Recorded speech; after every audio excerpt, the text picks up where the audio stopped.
Hello, I'm Dennis McKenna. Welcome to another edition of Inside Albany Med. And I'm so pleased today to be joined by Jay Ayotte. Jay, great to have you here. Hey, thank you very much, and thank you very much for the opportunity. Audio-visual support for correct. the college and for Schaefer Library. We're sitting on the 5th floor of the library here today. Yep. Let's talk a little bit about this first. Okay. How long have you worked at Albany Med? September 30th, I will be here 20 years. 20 years. Yep. And I think a lot of people who are going to watch this video are going to recognize you. I think you're somebody who we all pass in the hall. You're all somebody who is always very upbeat and positive, always a good morning, how you doing? That's what I think of when I see you. Thank you. And Thank you. I know a lot of people are going to be interested in what you do behind the scenes. So audio-visual support in both the college and the library. Correct. That's a lot. I can tell you that I have a lot of memories of sitting in this library 30 years ago when I went to medical school here. Some of our librarians remember that. They do. But a lot has changed.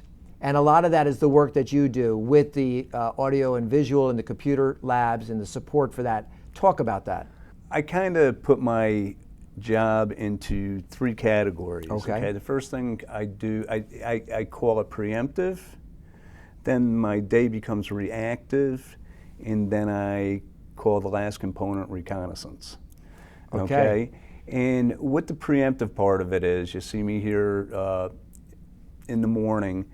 I go around, there's about 25 rooms within the college, between lecture halls, MS 169, MS 316, J buildings, is just to make sure everything's ready to go, okay?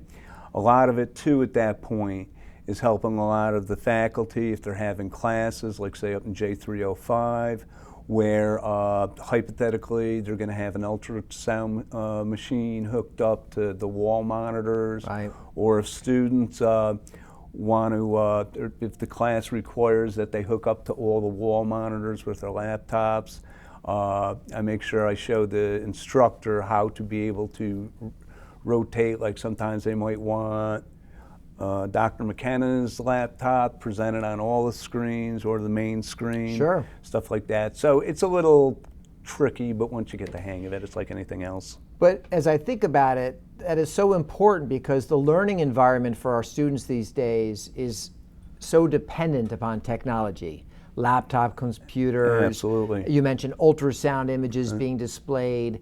Their learning experience, which is so important to them, is dependent upon you and your team making sure that all the equipment is up and running. Exactly. And that's a lot of responsibility to have. And I'm sure that at the end of the day, the educational experience for our students is better because of the work that you do. Yeah, we want to, like I said, as being the preemptive end of it, we want to streamline that as best as possible because, you know, let's face most of the instructors are doctors. A lot of them are also involved in practice or have to be down, you know, in the hospital end, like right after. Right. So if a class is going to be from, say, 8 to 9, it can't go 8 to 9:20 because they were having AV issues. You know? Talk about the second phase. Then reactive end of it is, okay? I get about halfway doing this in the morning, and then that's where you see me running around crazy. And then phase 3? The reconnaissance. Reconnaissance. Okay, so all that kind of calms down, okay?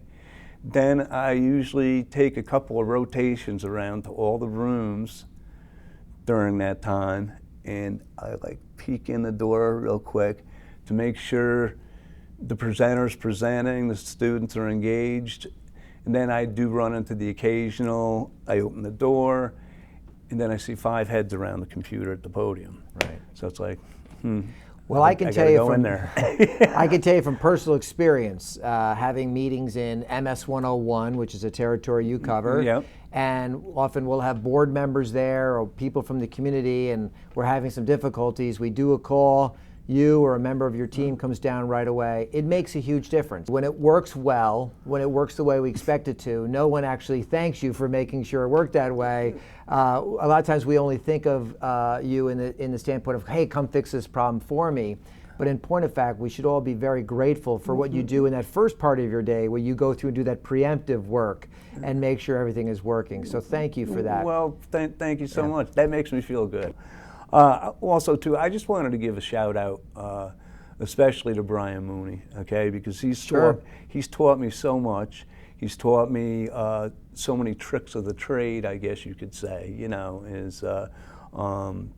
to me, he knows there's nothing in this job that he doesn't know. I'm still learning every day. One of the things that I love about being able to do these interviews is you get to learn something about the other person that you didn't know already. This is true. And for those that pass you each day in the hall or work with you, they may not know, but you have a music background. I'm a bass player. I've been in the business for about 41 years now. Mostly R&B type of stuff, right. Aretha Franklin, James Brown. How many different songs do you think that you know can you play on the guitar? It's got to be hundreds or thousands, right? No, not thousands. I would say at least we usually have, like, in most bands, something in our arsenal of around 200 songs. So given how busy your days are, how hectic they are, why do you come back every day? I definitely feel I'm in my element, okay? I feel everybody I work with, every department, management, I feel we're all on a level playing field, you know, and when you're treated that way, how can't you come back? Jay, on behalf of all of our students and our faculty and anybody else who benefits from having you and your team and the work you do to make sure we're connected and learning and always moving forward. Stay up. Thank you very much. Absolutely. And thank you very much for everything you've done for all these years. Oh, thank you. And I hope there's many, many more years. Me too. Is because I don't like the idea of retirement.